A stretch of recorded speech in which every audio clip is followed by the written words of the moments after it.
2007 Tamil cinema. Tamil சினிமாவோட ஒரு golden வருஷம் அப்புடின்னா 2007 சொல்லலாம். ஏன்னா, இப்போ இருந்து ஒரு 20 வருஷம் கட் பண்ணி பின்னாடி போனோம்னு வச்சுக்கோங்களேன், தமிழ் சினிமா பார்த்தோம்னா, என்னடா தமிழ் சினிமா இப்படி பண்ணி வச்சுருக்கீங்க அப்படின்னு நம்மளே கேள்வி கேட்போம். ஏன்னா, அந்த அளவுக்கு வந்து அந்த அந்த வருஷத்தில் வந்த படங்கள் எல்லாமே தரமான படங்களாக இருக்கும். ஜனவரி ஸ்டார்டிங்கில் வந்து பார்த்திங்கன்னா 3 படங்கள் வந்துச்சு. ஒன்று வந்து விஜய் சாருக்கு வந்து போக்கிரி, விஷாலுக்கு வந்து தாமிரபரணி, தலைக்கு வந்து பார்த்திங்கன்னா ஆழ்வார். இதில் வந்து பார்த்திங்கன்னா போக்கிரியும் தாமிரபரணியும் சூப்பர் ஹிட்டாக வந்து வந்துருச்சு. ஸோ ஆழ்வார் வந்து ஃப்ளாப் ஆயிடுச்சு. அதே வருஷத்தில் 2007 தல அஜித்துக்கு பார்த்திங்கன்னா 3 படம் வந்துச்சு. ஒன்று ஆழ்வார், இன்னொன்று கிரீடம், இன்னொன்று வந்து பார்த்திங்கன்னா பில்லா. அந்த 2007 எண்டில் வந்துச்சு, டிசம்பர் மாதம் வந்துச்சு நினைக்கிறேன் பில்லா. பில்லா வந்து தலையோட கெரியரில் ஒரு மிகப்பெரிய முக்கியமான படம். அந்த ஹேர் ஸ்டைலாக இருக்கட்டும், ஸ்வாகாக இருக்கட்டும், அவரோட வாக் பண்ணுற ஸ்டைலாக இருக்கட்டும், அவர் போட்ட அந்த வியர் பண்ணிக்கிற அந்த கோட்டாக இருக்கட்டும். ஸோ விஷ்ணுவர்தன் வந்து செதுக்கியிருப்பார் படத்தை. அதுக்கு இன்னொரு முக்கியமான காரணம் யுவன் சங்கர் ராஜா சார் தான். யுவன் சங்கர் ராஜா சார் கிட்டத்தட்ட 14 படமோ 12 படமோ பண்ணியிருக்காரு அந்த வருஷத்தில். அதே மாதிரி வடிவேலு சாருக்கும் அதிக படங்கள் வந்து பண்ண படம் 2007 தான். ஸோ அது மட்டும் இல்லாமல் விஜய் சார் வந்து ஃபஸ்ட்டு டபுள் ஆக்ஷன் பண்ண படமும் 2007 தான், அழகிய தமிழ் மகன். தேர்டில் வந்து பார்த்திங்கன்னா விஜய் சாரும் அஜித் சாரும் வந்து கிளாஷ் விட்டுருந்தாங்க. அவங்க 2 படமே வந்து ரிலீஸ் ஆகிடுச்சு ஒரே நாளில். ஒன்று வந்து போக்கிரி, இன்னொன்று வந்து ஆழ்வார். அதே மாதிரி விஜய் சாரும் சூர்யா சாரும் ஒரே நாளில் அவங்க படம் வந்து கிளாஸ் ஆச்சு. ஒன்று வந்து அழகிய தமிழ் மகன், இன்னொன்று வந்து வேல். இந்த 2 படத்துக்கும் ஒரு சிங்க் இருக்குது. ஏன்னா இந்த படத்துலையும் டபுள் ஆக்ஷன், அந்த படத்துலையும் டபுள் ஆக்ஷன்.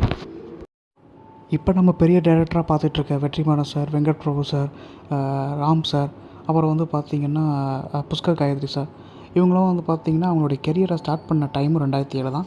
அவங்க படங்கள் ரிலீஸ் ஆன டைமும் அந்த டயத்தில் தான். ராகவா லாரன்ஸ் மாஸ்டர் வந்து முனி பார்ட் 1, பார்ட் 2, பார்ட் 3ன்னு எடுத்துகிட்டு இருக்காரு. அதுக்கெல்லாம் விதை போட்ட ஒரு வருஷம்னா 2007 சொல்லலாம். ஏன்னா 2007 தான் அவர் முனி சீரிஸே ஃபஸ்ட்டு ஸ்டார்ட் பண்ண வருஷம். அதே வருஷத்தில் நம்ம எல்லாரையும் பயமுறுத்தின ஒரு படம் தான் சிவி. அந்த படமும் ரிலீஸ் ஆன டைமும் 2007 தான். தனுஷாருக்கு வந்து பார்த்திங்கன்னா 2 படம் ரிலீஸ் ஆகிடுச்சு 2007. ஒன்று வந்து பொல்லாதவன், இன்னொன்று வந்து பரட்டை என்கிற அழகசுந்தரம். ஸோ வெற்றிமாறன் சார் இன்ட்ரடியூஸ் ஆனது இந்த வருஷத்தில் தான். அவருடைய முதல் படம் தான் பொல்லாதவன். பொல்லாதவன் வந்து ஹிட்டு, பரட்டை என்கிற அழகசுந்தரம் வந்து ஃப்ளாப் ஆயிடுச்சு. நான் பொல்லாதவன். ஐயோ ராசா, நான் கெட்டவன். என்னோட தலைவன் சிம்பு, அவருக்கு வந்து பார்த்திங்கன்னா காளை அப்படின்னு ஒரு படம் வந்து ரிலீஸ் ஆகிடுச்சு.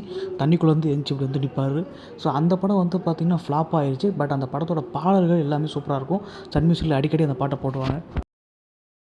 அப்புறம் பருத்தி வீரன், உன்னாலே உன்னாலே, இந்த மாதிரி லவ் சப்ஜெக்ட் படம் ரிலீஸ் ஆன டைமும் 2007 தான். அதே மாதிரி என் தலைவி ஹசீனுக்கு போக்கிரி, ஆழ்வார், வேலுன்னு 3 படம் ரிலீஸ் ஆகிருக்கு. அப்புறம் சத்யராஜ் சாருக்கு 9 ரூபாய் நோட்டு, தங்கர் பச்சன் சார் டைரக்ஷனில் வந்து அந்த படம் ரிலீஸ் ஆகிடுச்சு. அந்த படமும் ரிலீஸ் ஆகும்போது அந்த படத்துக்கு ப்ரொமோஷனும் பயங்கரமாக இருந்துச்சு.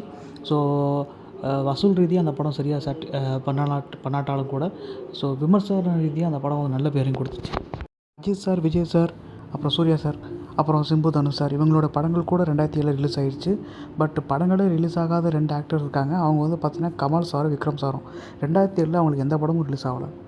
ஸோ வில்லனாக நடிச்சுக்கிட்டு இருந்த கரண் அண்ட் ஜீவன், இவங்க 2 பேருமே தன்னை ஹீரோவாக நிலைநிறுத்திக்க பண்ண படங்கள் நானவன் இல்லை, அப்புறம் கருப்பசாமி குத்தகைத்தார். இந்த 2 படமுமே கேடிவியில் அடிக்கடி பார்த்துருப்போம். எல்லாருக்குமே ஒரு ஃபேவரட்டான ஃபிலிம் அப்படின்னு நம்ம சொல்லலாம். வீடியோவில் வந்து பார்த்திங்கன்னா ஒரு சில படங்களை நான் மிஸ் பண்ணியிருக்கலாம். நான் என்னென்ன படங்களை மிஸ் பண்ணேன் அப்படின்றத நீங்கள் சொல்லுங்கள். நான் அடுத்த வீடியோவில் அந்த படத்தை நான் மென்ஷன் பண்ணி சொல்கிறேன். மறக்காமல் நம்ம சேனலை சப்ஸ்கிரைப் பண்ணுங்கள். இதே மாதிரி சினிமா கண்டென்ட் நிறையா போஸ்ட் பண்ணுறேன். Thank you all.